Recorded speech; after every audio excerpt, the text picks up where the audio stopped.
Welcome to the youth segment of The Sage. We began a discussion last week on how you as a young person can be actively involved in the electoral process just beyond getting your PVC or just voting for that one candidate. So we spoke about how you need to look out for certain qualities in these candidates before you vote. We spoke about when you can actually get your PVC and if you have issues, what to do, where to go. We've spoken about the political parties, how you can ensure accountability, how you can monitor what is being done. So we're taking it further in this episode. As you remember from last week, our amazing young discussants. First is Mrs. Ngozi Onegwu-Woke, Mr. Eric Ochibo, Thank you. Ms. Chinelo Ezekwe, and Ms. Rachel Bob. And of course, I remain your anchor of the youth segment, Omolade Ogunlela. So the conversation continues.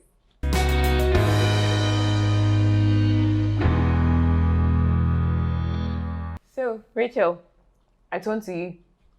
How do you think a young person can still be involved? I have my PVC. I have this candidate I want to vote for. But what other ways can I also be part of the electoral process? Well, we saw from the last election that civil societies that came up to act as monitoring and evaluation over the election. So we can be part of that. So there's a situation room. Yeah. So we can be part of that movement. That process. Yeah. So everybody can just, okay, I have my PVC, or I don't have my PVC. I want to monitor what's happening. And you don't just go, I want to monitor. Find out the civil societies that are actually in that area, monitoring the election. So you go there and say, okay, I want to be part. Don't even wait for the election. They find out before the election day. So be part of them. You get, and you monitor. You join them. Don't be brash. Don't fight with anybody. If you see anything that's not going well, thank God for Facebook, thank God for Instagram, TikTok, Twitter, it's like a violent place. So put it online. If you see anything that's going wrong that you don't like, somebody is trying to sell votes, somebody is trying to tamper with the vote, do on Instagram. Like, be safe, but still let us. I think the first step should be contacting the law enforcement people around. Yeah. So another thing is there's another part of social media that we can use to advocate. So a lot of things have been going on. People have been posting about the candidate that they want. When you go to vote, they won't have the picture of your candidate there. They will have the picture of the political party. Yes, the logo. So no, some people don't know. They just know the candidate. They don't know the party that the candidate belongs to. So do your research. Who does this political candidate belong? What is his political party? Emblem. The logo, everything. Do your research before you go. They will not put the person's face there. So you're going to vote, know your candidate, know the candidate's party, the emblem, the logo, everything that you need to know about the political party and political candidate. And in addition to that, because we are the young people, we can easily identify these things. It is also in our position to tell our parents and those who are not as intelligent or who are not as literate as we are. You can tell your father in the village, your mother in the village and all that, look, this is what to watch out for. And while you are at election or on election day, it is not just the electoral process you'll be monitoring. We also monitor the security agencies because we have reports in past elections that says they have been accused of being those even used to influence elections as well. So things like that, you do a live video as much as possible and try to tag authorities. Right, people. If, for instance, I see a policeman behaving in a way he shouldn't behave, when I'm posting that, I'm going to have to tag the IG, tag the DPO, or tag and all those police command all around, so that that person is fully reported. He knows that he has been reported, and by that way, you try to contribute to the integrity of the election. If an INEC official is doing something that he shouldn't be doing, you're able to get that and tag the INEC chairman. You tag the situation room. The civil society is going to, they're going to shout on that. that person knows something is gone wrong. He'll be exposed. And once it happens to 1 or 2%, the third person is going to say, let's not go there. Exactly. And at the end of the day, we'll be building a political culture of sane elections, of dependable or credible elections. And just in your small circle as a young person, in your small circle, in your small sphere of influence, as it were, you can watch out for all these things. And by the time we build up this together, we can have a very credible election that we can all be proud of. I think I just want to advise that if you're going to vote, don't go alone. Because of the way things are. So the same way when you go hiking, you don't go alone, you go in groups. Please go in groups. Don't do Macho. yeah. Please It's go even with more someone. interesting when you Yeah. go Yes, in when you go groups. in Yeah, you groups, try yeah. to occupy each other Create and safety create culture. fun Yeah. things that you can do as well. Yeah. You know, I was just to add that because I'm sure for many people watching, they're like, it's presidential election. Please, should we drop the bomb that even though your president says something, your lawmakers can decide to just distort a lot of things about people's life for the next 4-5 years. Absolutely. To just show you the importance that senator, that honorable has. So how does a young person look beyond just presidential and also get involved in state and is it legislative elections? How do they get it down to even your local government? The beautiful thing about legislative election is that it's even closer home. The person that will represent you That's true. at the national level, at National Assembly, has to be from your local government. It's even closer home. You know, so it should be somebody, and that is why you see a lot of National Assembly members always complaining that, oh, my constituents, they always come to my house. They're asking, somebody is getting married, he comes to my house for money. Somebody is getting to bury your father or mother, some for burial. Oh, it comes because they're closer home.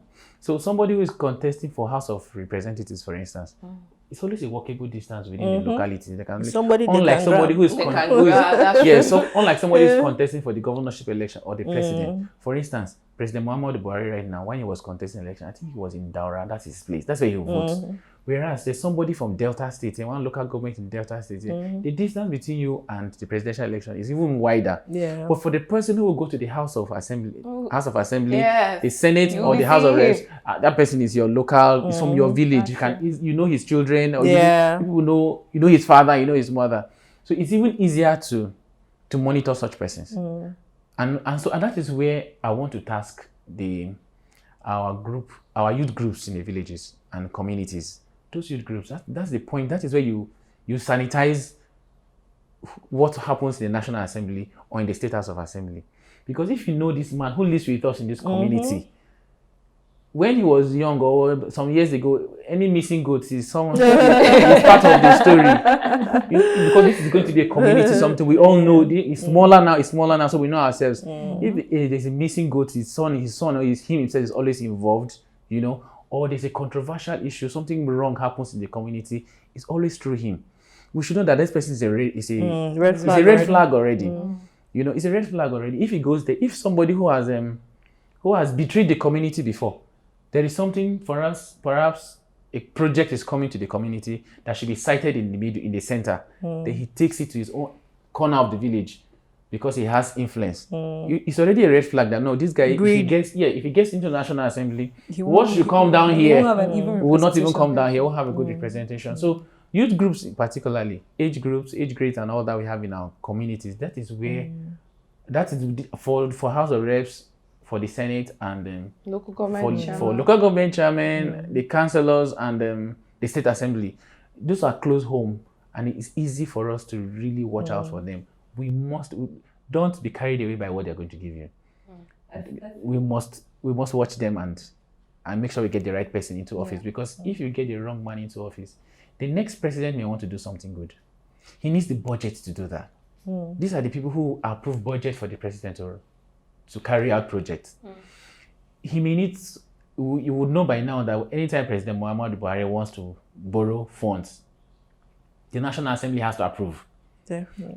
If he wants to do something there are some kind of things he wants to do that will affect a large number of Nigerians. Yes. He needs approval of National Assembly. So you The use governor wrong also people. the governor also needs the approval of the State House of Assembly. Wow. And if the governor is not doing well or the president is not doing well, it is the State Assembly or the National Assembly that will remove him from office. That's true. That will remove him from office. So we need to put the very right people in all these offices. Then the dividends of democracy can reign on all of us. That's a good point. That's a very good one. But I'm going to ask now. For somebody like me now that we're in the Federal Capital Territory, I'm not in my state. How can I still be like actively involved in ensuring like what happens there, that the right person is voted in? Yes. Your influence, you have relatives there, you have friends in your village, you go to village from time to time. There are people you know there are people you grew up with if you were privileged to grow up there. There are people that are related to you, your cousins, these are people that maybe because they feel you're in Abuja, they feel like, oh, you know what is happening. Some people, especially in the village, they have this mentality that if you're living in Abuja, you're living in Aso Rock, So they will want, so they probably will want to have a listening ear to hear what you have to say because they feel you're closer to power. And just to add to what Eric said, in this our choice of leaders, we have to start from the grassroots. True. It's not just about presidency, legislature, and senate. Your local government chairman, your councillors, those are the first points of call. Those are the first people you could run to when you have issues. Those are the first people you could hold accountable when things are not going properly in your environment, in your village, or stuff like that. So those people are very important because there's a ripple effect. It's from down, it goes up.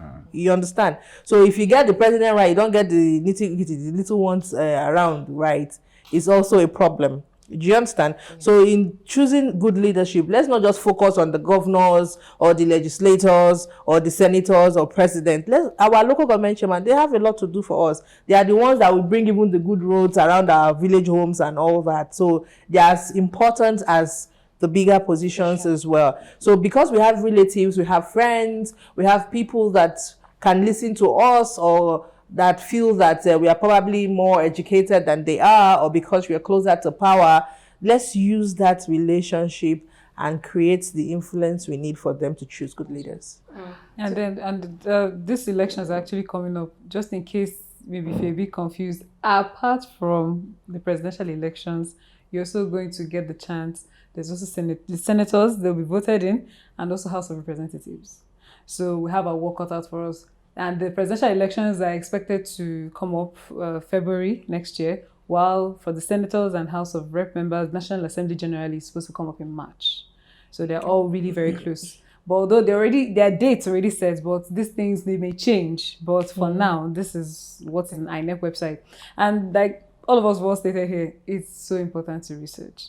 There's so much we need to know, because it's when you know, that's when you can ask the right questions. That is when you can actually check whether they are the people that we want to go there, whether they're actually doing what they're supposed to do, or whether they can actually lead us to where we want to go to. At the risk of misinforming our viewers, the constitutional function of a senator is not to give you jobs. Okay. The constitutional function of a senator or a member of House of Representatives is not to give you money. Their job is to make laws that will include that will ensure wait. Just hold on. That will ensure good governance in the country. Their function is to carry out oversight functions, to make sure the president or the executive arm of government are prudent with our spending. They are not to cut costs, make sure we get value for our money. Then 3, they have a third function of representation. That representation is for part of the excuse me. job. Yes. Making sure that Hold goes on. to everybody. Wait, that no, the no, job no, goes no, round. no, Federal no, character. no, hold on. I think, and that representation is to mean, if I don't have road in my village, for instance, infrastructure largely, it's not really to give you jobs. And unfortunately, some of them come and promise you jobs, which they don't really have. They just influence somebody else to give you that job. It's not really his duty to give you a job. It's not his duty to build school for a senator or a member. It's not his duty to make roads, to give you water in your village. No, it's not his duty. Wow. That's the duty of the governor or the president or the local government chairman, as it were. But it is his duty to ensure the governor is doing that. It is his duty to ensure the president is doing that. But wait, they have allocation every time to go Now- and do development in their I was village. waiting for Because it. this one, I just remember What this happened because to our I was allocation? sitting okay. with That Youth allocation- empowerment. Yeah. It's not part of the allocation. That allocation is called Constituency Development Project. Yeah. And this Constituency Development Project, the money is not given to your senator. He is not given to your member of representatives. If, for instance, I want water in my village, it is for the senator or the lawmaker to go and tell the executive during when they are preparing budgets. In my place, we don't have water. So for that constituency project, put water. Then they put water. That project, that money goes to the Ministry of Water Resources. So it's not left for me as your representative to go to the Ministry of Water Resources. I said, Why don't you have water yet? If it's road, it goes to the Ministry of Works. I represent this constituency. Why? It's in the budget that we get road. But That's to my own knowledge, why is it not there? That's some no, of these that money, is- when they are allocated, these senators will not look for contractors that will do the job. This one is saying Yes, it's you see, I'm just saying what the constitutional role is. Okay, constitutional. We have cases where those senators or those lawmakers, as it were, go through the back and withdraw the money, and you don't get it. We have those cases, but I don't have any proof right now. But we heard such stories. Okay. But what I'm stating is the constitutional role of a senator, so that somebody watching us now won't just get up and go to the village and cross the street. I don't have a job and I need to get a job. This man is coming. But that's what the person is trying to say is that we should have we should have Yes, absolutely, That's the absolutely. one-on-one. You should be able to walk into Oh, a meeting and yes. sit down and Exactly. then you're representing Absolutely. In fact, every lawmaker should have a constituency office, which he should be there. I can walk in. That's why I say it's closest to the people. Yeah. It's from your community. You can easily go to that place. Unlike going to the office of the president, that's quite far. But in that constituency, in that local government, there's a constituency office for every lawmaker. In the House of Rep, there's 360. In the Senate, there are 109. So for every local government or for every constituency or senatorial district, there are those offices. And as Nigerians, as young people, you go to that office and ask questions. Oga, in that budget, there was water. It's 2 years down the line. How come we don't have the That's water? anything. Or are you one of those who were told go through the back to collect the money? Where is our water? The man will go and bring the water. He will wake up and go to the Ministry of Water Resources, or he wake up and go to because he knows that he's coming to ask you for votes in the next 2 years. Yeah. Yes, coming. Wow. It's been an interesting conversation. But however, we're not done. We still have two major points to talk about. But I'm sure you already know now as a young person that it's beyond just voting for a president. There's a lot more than that. And it's at your senatorial, it's at your local government level. So stay tuned. We'll be back.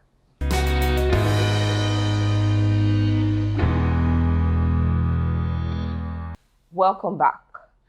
So we've spoken about how you as a young person can actively go out to vote, how you can be part of the monitoring process, what candidates to look out for, then representation not just at presidential level, but also at state and senatorial. So we have covered a lot, but we're saying there's still more you as a young Nigerian can do.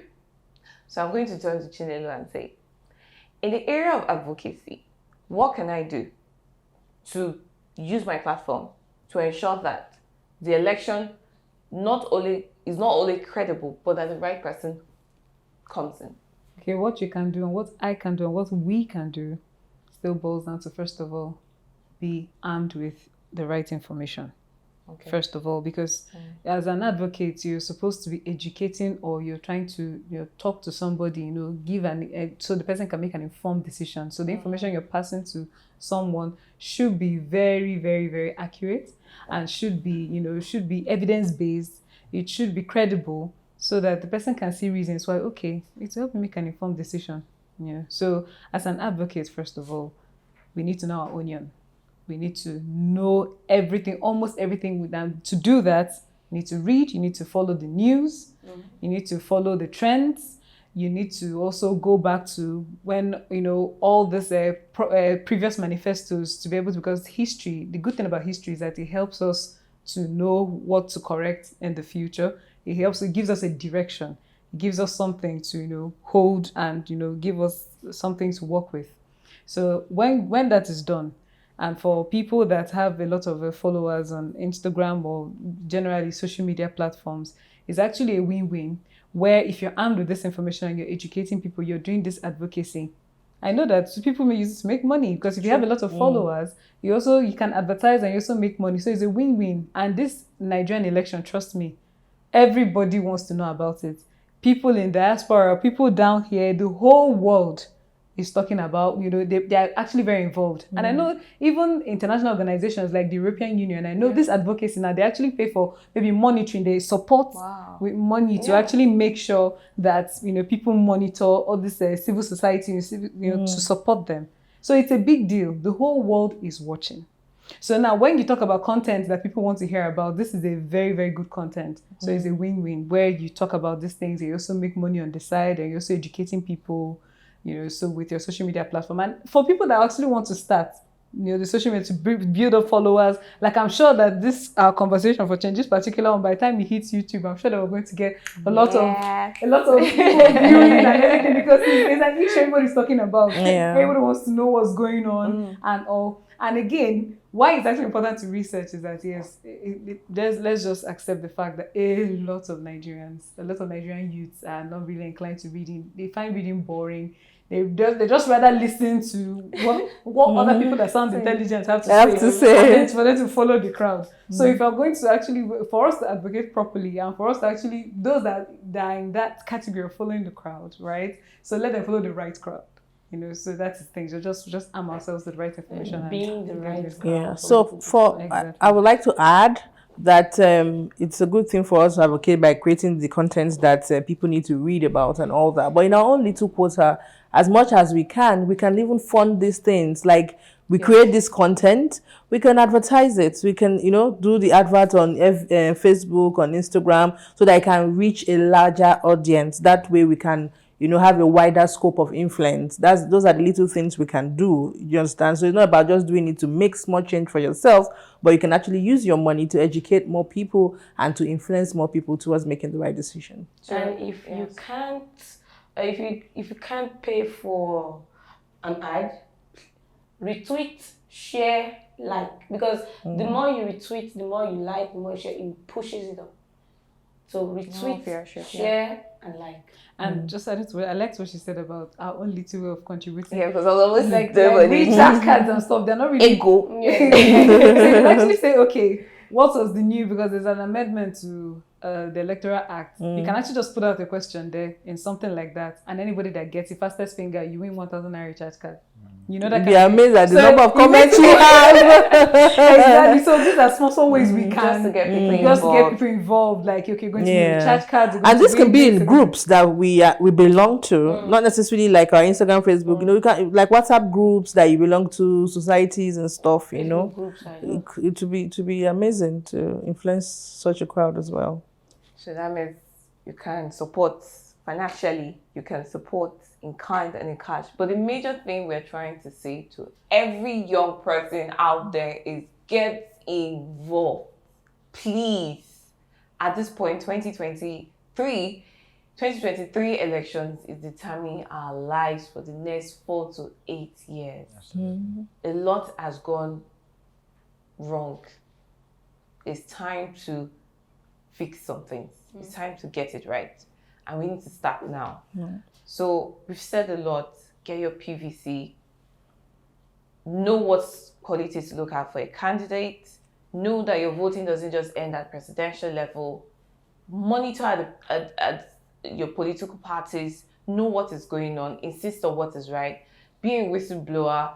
Use your platform. Be in kind or in support. Every possible way. Every possible legit legal way. Put the noise out there. It is time to be involved. 2023 elections involves every young person in Nigeria.